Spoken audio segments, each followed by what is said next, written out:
EMS TV आपका भरोसेमंद news network. यहाँ आपको मिलेगी हर बड़ी खबर हिंदी के साथ साथ अब इंग्लिश में भी। नेशनल, इंटरनेशनल और मध्य प्रदेश की हर बड़ी खबर लाइक करें, सब्सक्राइब करें और ज्यादा से ज्यादा शेयर करें और बने रहें हर बड़ी खबर के साथ। EMS TV, English first and fast. नमस्कार, आप देख रहे हैं EMS टीवी और मैं हूं आपके साथ कंचन। आई नजर डालते हैं बालाघाट की कुछ खास खबरों पर और सबसे पहले बात करते हैं आज की न्यूज हेडलाइंस की। मेगा ब्लॉक कर किया गर्डर लॉन्च, 2 यात्री ट्रेनें हुई प्रभावित। कलेक्टर ने कार्यालयों का किया आकस्मिक निरीक्षण, 11 कर्मचारी मिले अनुपस्थित।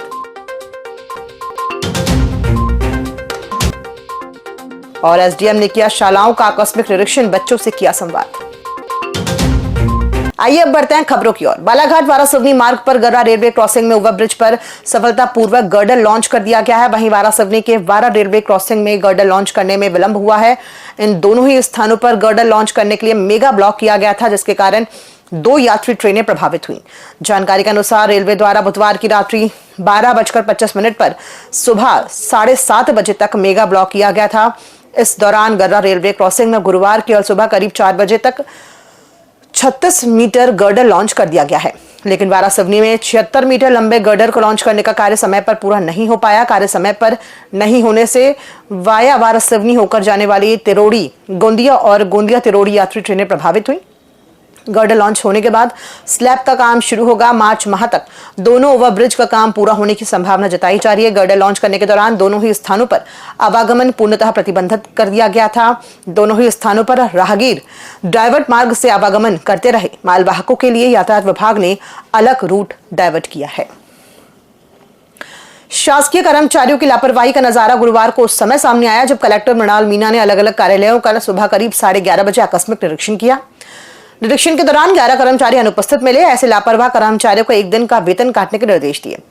कलेक्टर मृणाल मीणा ने 29 जनवरी को सुबह 11:30 बजे आकस्मिक निरीक्षण के दौरान कार्यालयों की उपस्थिति पंजी का जायजा लिया, जिसमें अलग अलग विभागों के 11 कर्मचारी अनुपस्थित पाए गए। निरीक्षण के दौरान उन्होंने कलेक्ट्रेट परिसर में स्वच्छता बनाए रखने और शौचालयों की साफ सफाई पर विशेष ध्यान देने के निर्देश दिए। वारासिवनी SDM कार्तिकेय जायसवाल ने बुधवार को लालबर्रा विकासखंड के खमरिया संकुल के शासकीय प्राथमिक शाला लोहारा रटे गांव और खैरलांजी विकासखंड के भजिया दंड व पांजरा की शालाओं का निरीक्षण किया। निरीक्षण के दौरान उन्होंने शालाओं की व्यवस्था, मध्याह्न भोजन, शिक्षकों की उपस्थिति और स्वच्छता सहित अन्य का जायजा लिया। SDM ने बच्चों से उनकी पढ़ाई को लेकर चर्चा की। परीक्षा में सफल होने के लिए कड़ी मेहनत करने को कहा। उन्होंने जीर्ण शीर्ण शाला भवनों में आवश्यक सुधार के लिए संबंधित ग्राम पंचायत के सरपंच व पंचों से भी चर्चा की। शिक्षकों को शाला में प्रवेश करने और छोड़ते समय शिक्षक ऐप पर अपनी उपस्थिति दर्ज कराने के निर्देश दिए।